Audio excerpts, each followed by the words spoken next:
কবি চন্দন চক্রবর্তীর কবিতা আজ 25শে বৈশাখ। এই যে হলো ভুবন ডাঙায় ভোর, খুলে দিল বন্ধ মনের দোর। ওই দেখা যায় কোপাই নদীর কুল, সোনাঝুরির কানে ছোলা দোল। ভুঁই চাপা তুই একটু তরদ মাখ, এলো যে আজ 25শে বৈশাখ। জেগে উঠুক প্রাণীর ভেতর প্রাণ, মনের মাঝে জাগুক বকুল ঘ্রাণ। মরা গাঙে আসুক আবার বান, গাইব সবাই আজকে কবির গান।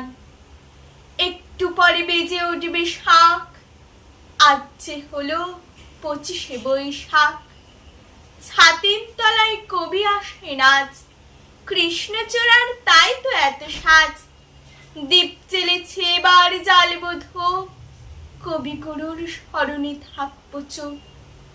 অন্তরে আজ কবির ছবি থাক, আজ যে হলো 25শে বৈশাখ।